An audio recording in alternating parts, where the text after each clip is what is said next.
You're listening to Convenience Matters, brought to you by NACS. Whether it's for food, fuel, drinks, or snacks, about half of the U.S. population shops at a convenience store every day. We'll talk about what we see at stores and what the future may hold for our industry.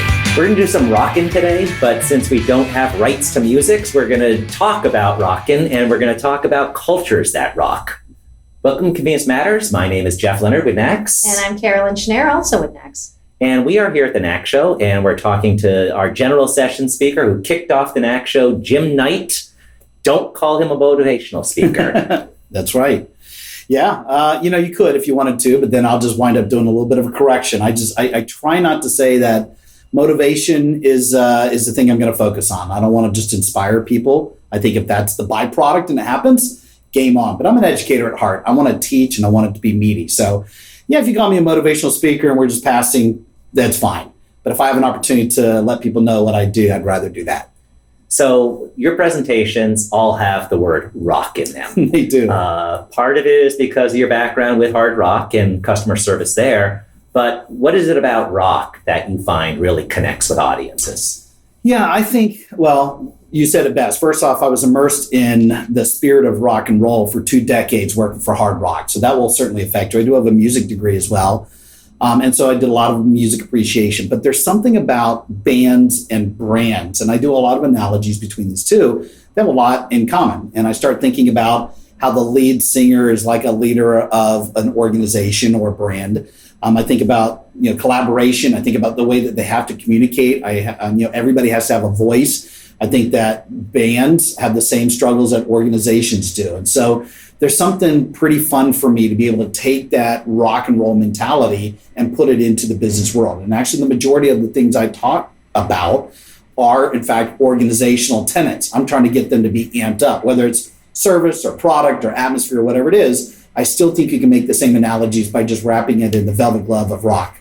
So what happens if you worked at the Smooth Jazz Cafe? That would be tough. I guess I'd be making some smooth jazz analogies to some pretty mediocre organizations. So I don't think it would go as well. It's funny that you say that, though, because brands like hard rock have got to start thinking about being inclusive. It can't just be rock and roll because, what rock and roll band is out there that you would start playing in the background? What memorabilia do you go and buy? So I think brands like hard rock are really going to struggle at some point because they've got to be a little bit more inclusive. You got to start thinking EDM, country music. You got to start thinking a little bit more worldly than just classic rock and roll, or else you're going to be a time capsule. So the Smooth Jazz Cafe probably would not have been my cup of tea, but I would have figured something out. Well, Jeff, you can hang out there and spend your time there. Huh? Wow. Welcome. I'm sure they have like cats and stuff. See how Carolyn went there? Yeah, I know. That didn't feel good. No, not at all. I liked it. So I've heard you say before, too, that everyone has a place in the band. Yes. And everyone can play in the band. You can say it better than I can. Yeah, I say that everybody has a part in the band, and so it can't always be about the lead singer or the lead guitarist. Those are the ones everybody focuses on. You got to focus on the bass player and the drummer, who, by the way, are the rhythm section. Massively important in rock and roll and blues, if you want to go that far Except back. Jeff's Smooth Jazz Cafe. Well, even that would still have drums and a bass, but it would be a little. There's a lot of wind different. Instruments. Yes, and there's nothing wrong with that. Just again, not my cup of tea, but for you, Jeff, perfect. So I would think everybody has to have a voice, and again, when you can elevate everybody in the team, and they are crystal clear as to what they're supposed to be doing. Now you can be known as one of the biggest bands on the planet, like U2 or The Who or Stones or whoever it is. So these people, even if they're not the front person, they know exactly what it is they're supposed to be working on. Again, you can make the analogy in organizations. Instead of, let's say in my world, in hospitality, if you only focus on the server or the bartender or the front desk agent, for instance, in a hotel or the convenience store, just a cashier, you're going to miss out. When you can get to everybody, the person stocking in the back, the housekeeper, the busser, the dishwasher, you name whatever it is, when they understand their role, now you're going to be unstoppable and you'll produce Herculean results. So when you were at Hard Rock, whether you were front of house or whether you're teaching people how to work front of house, what worked? What changed somebody from wandering in to coming in on a regular basis? Are you talking about for the guest or as an employee? As a guest, well, I think first the, oh my God, I've got to go see it type buildings is a nice starting point. We inherit castles, we're building pyramids, we build these behemoths because you have to do that. The only way a hard rock actually would work is because they're big buildings with a lot of moving parts, with a ton of music, with real expensive memorabilia, populated with a ton of humans that are working in there. It's expensive to have that. So you can only be in an area where it's going to be main and vine location in a pretty big A or B market city to get a lot of people to walk in. So I say it starts with the building. People look at it and go, let's go check that out. The rock and roll is certainly going to be the next thing. When you can have proprietary music or music that people are going to like, not only play in the background, but it's actual, real, authentic gear that's on the wall that somebody either played or wore or whatever it is. And there's a difference between players and signers. Sometimes people will sign stuff, but whatever, that stuff's on the wall. And people think that's as close to being to my rock hero as I'm ever going to get. So the music starts to help. But honestly, the secret sauce, and this is what I talk about in most of my sessions, in particular, like I'm doing at NACS, which is around service, it is about the humans. Some of the craziest, freakiest people I've ever met. Tattoos, body piercings, mohawks, colored hair, but irreverent and unpredictable in their delivery. And it's something that I just don't get somewhere else. So yes, I'm going to pay $16 for a hamburger. Yes, the building looks awesome. Yes, the music is fantastic, but I get access to some people that I just believe live on the island of misfit toys. And when I get around people like that, it's worth something to me. And so that's what gets people to come back through the door. So it's really creating a differentiated service set. It absolutely is. And you say that word because, again, everybody's looking for that. And I will share this on the stage later on that I think differentiation is quite the buzzword. Everybody says they want to do it, but they find it really hard to detail what that is. Everybody says, oh, be different than everyone. Yes. Where's the meatiness? And again, it goes back to your question, Jeff. I think when you can start to pull the levers of music and rock and roll and band, you can get people to elevate their thought a little bit more than just teaching the practical, tactical steps that you might get in a breakout. There's something to be said, and this is why you have third-party speakers that come from other industries versus this one, because if you're just going to talk about convenience store details, to get somebody in the convenience store audience that could do that. Here, you want to be elevated to think differently. And so differentiation requires you to sit back and hopefully they came in with an open mind or will and sit back and go, I can do that. I can do something like that. Maybe not exactly like what this guy's saying, but I can take it to a different level than what I'm currently doing. So technically, one way to differentiate yourself is to be worse than everybody else. You could, yes. That doesn't work. Yes, of course, yes. Well, there's that.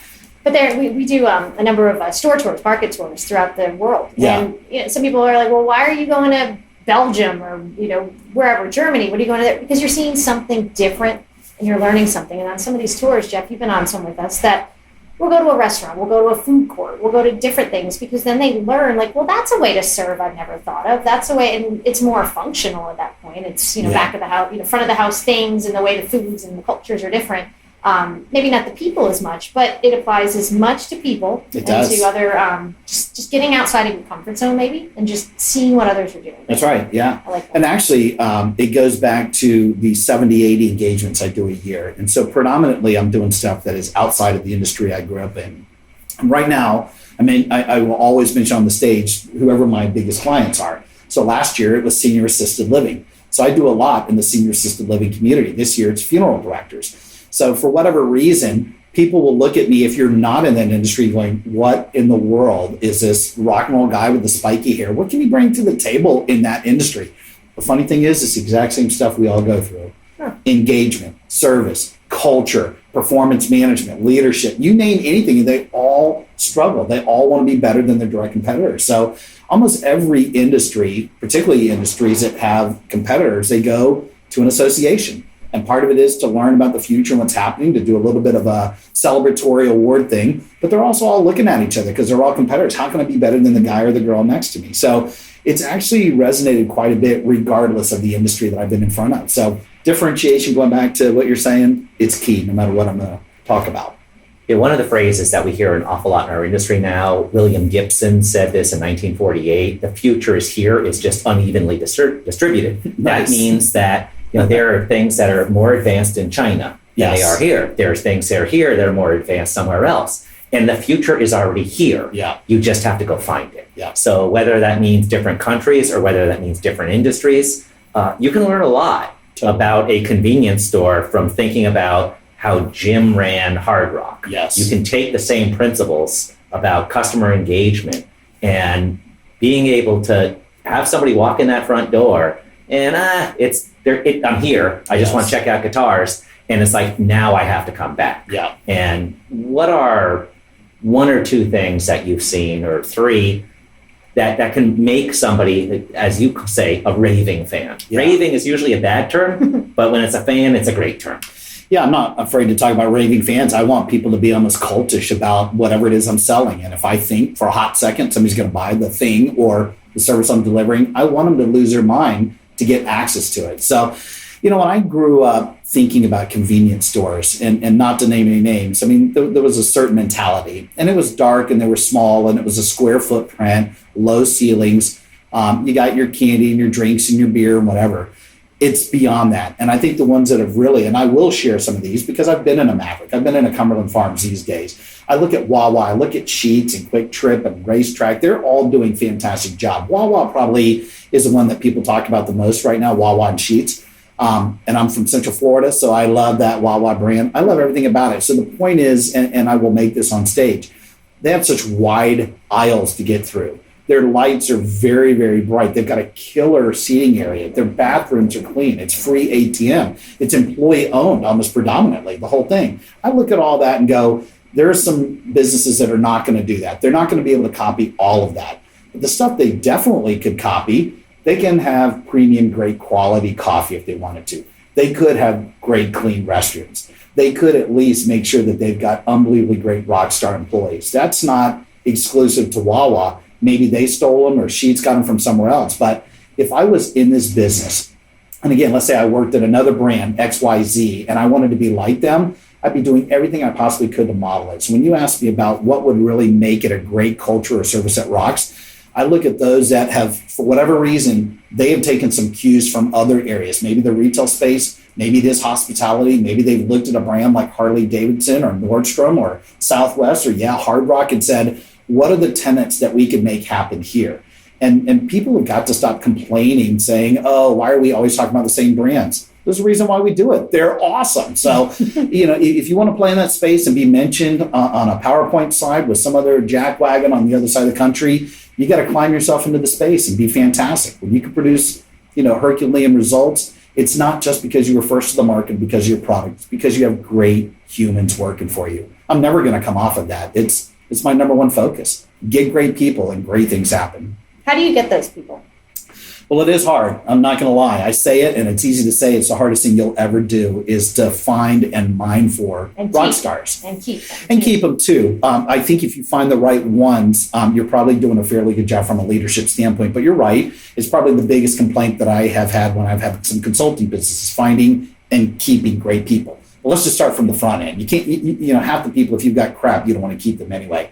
Focus on the hiring first. They're probably in places that you don't even think about. And I'm not going extreme as a tattoo shop, but allowing people to have ink and piercings and thinking through, I might need to open up my human resource policies and allow that to occur. Because if I don't do it, I'm going to run out of people because there are more people getting inked up than ever before. So I say, but maybe that's an extreme. But I do look at music concert venues. I look at retail stores that you would not think about, like in a big box store. Go to somewhere where they're selling the cosmetics, spraying perfume, and people that are just a little bit where they've got to be more personal and making eye contact with people.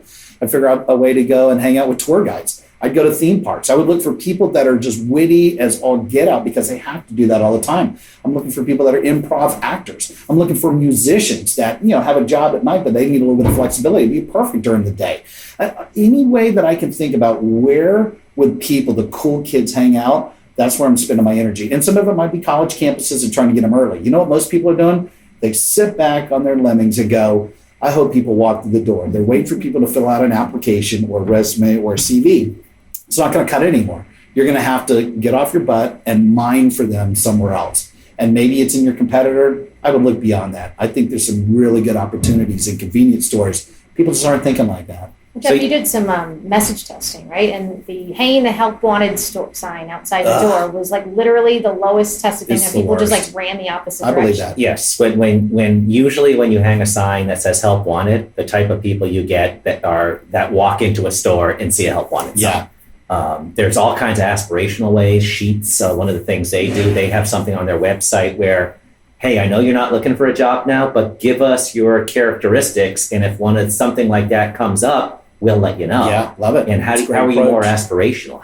How can you do something beyond they need a job, I need a job, or they need a worker, I need a job. Yeah. Perfect match. Yeah, I love that. Are you breathing and are you available right now? That's what you're fog gonna and get. mirror. Yeah. Yeah, every once in a while I'll do a performance management session and I can run the gambit of the employee life cycle. How you go and even think about recruiting, interviewing, hiring, training, developing, communicating, rewarding, recognizing, all the way through the whole thing. I think you ought to have an awesome, some policy, process, procedure in place for every area. So if I even go back to recruiting, which is kind of what you're talking about, there's some pretty innovative things that are happening. Apple does it, Southwest does it. We use the lever of rock and roll. We would put things in there like, for those about to rock, we recruit you. And it's just enough that people look at it. Not working here must really suck. You see that in an advertisement, whether it's a trade publication or a banner or web banner or whatever.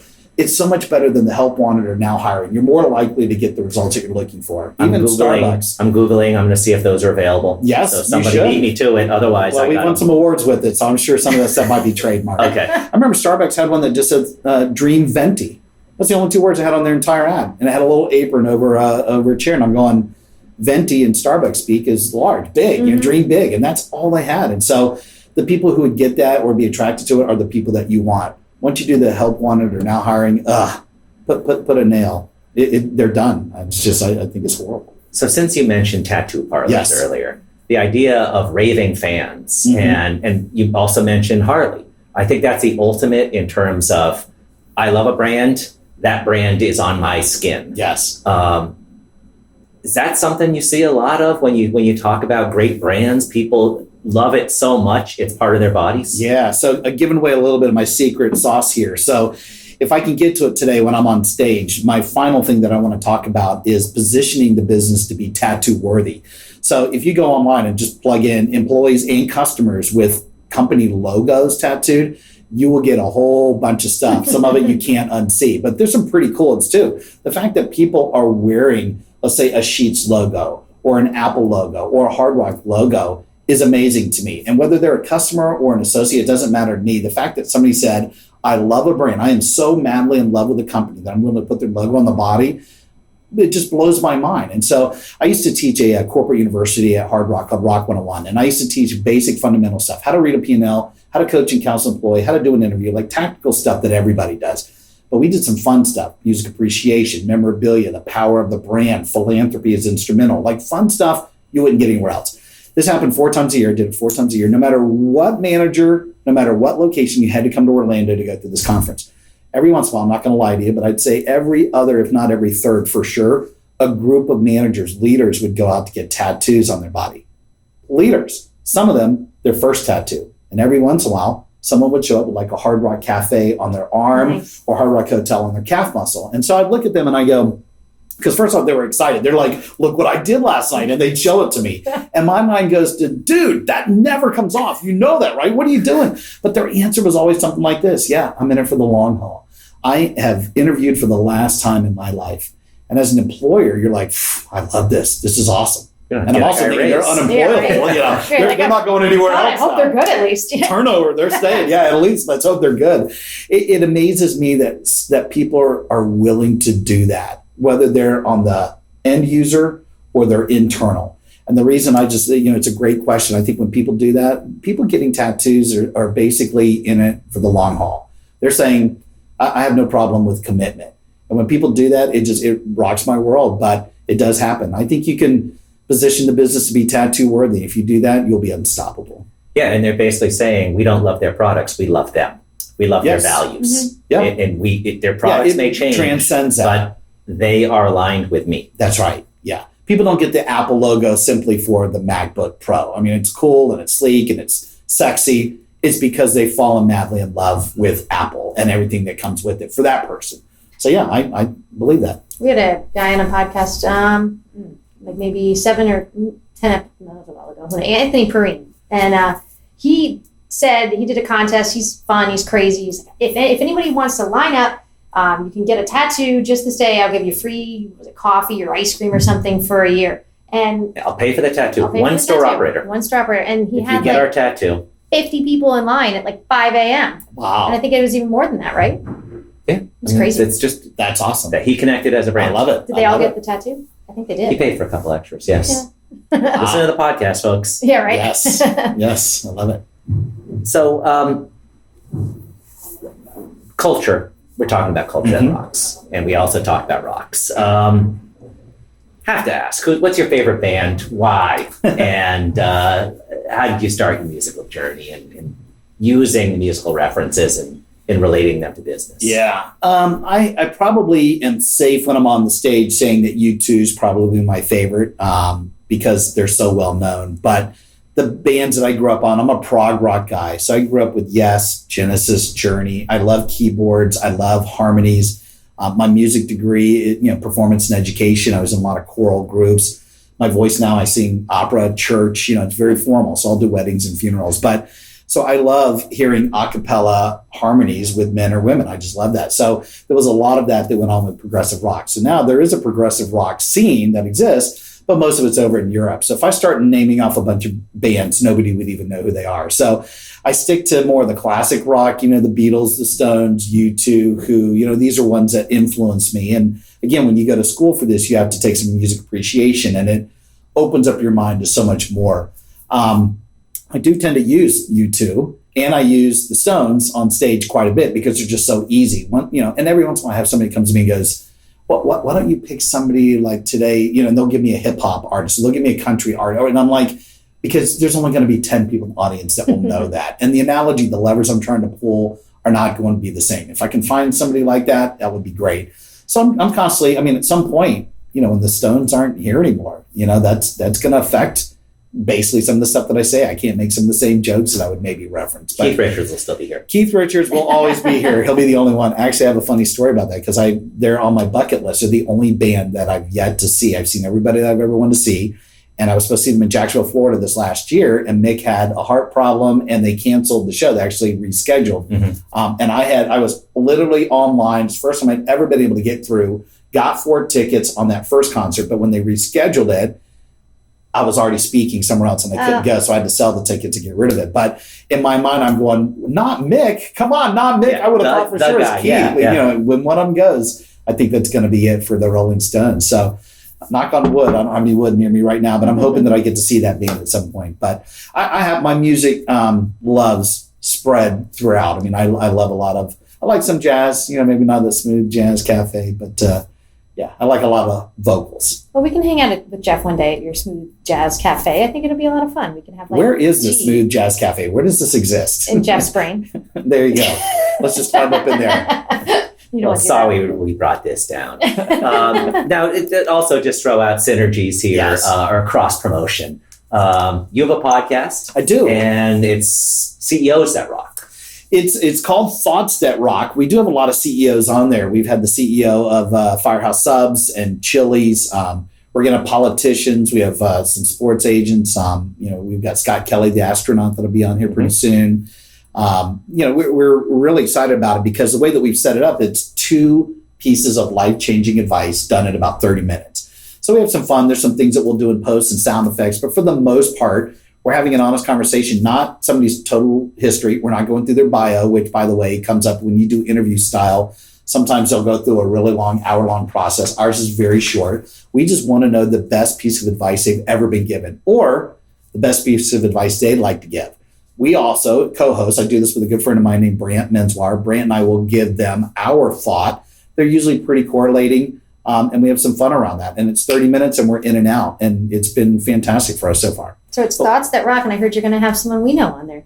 Hey, yeah, so Henry has decided to be on the program as well. We just found out yesterday, so we're very thrilled about that. It's one of our ways to sort of keep the show going. So I'm hoping that when I get out on stage, I resonate with a lot of people, and they'll be excited about it. But part 2 to that will be 3-4 months down the road. We'll launch the podcast where he's been recorded and talk about that best piece of advice. And I think this is something they'd like to hear from their leadership. And as part of that podcast, we'll find out from Jim whether he got the tattoo that says NACS, yes. NACS, yes, or the tattoo exactly. that says National Association of Convenience That's Stores. a little bit too much. Yeah, if I'm going to do it on the small of my back, NACS is probably the best. You could do like a wraparound arm one. I could. But I don't know what you'd have. You just see like National or something. As long as you guys never plan to change the logo again, Yeah, we changed it 2 years ago. We're good for Yeah, at least see, a couple more. I'd be outdated if I did it 2 years ago.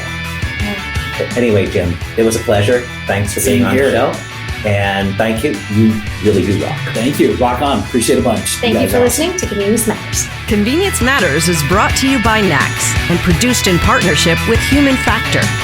For more information, visit convenience.org.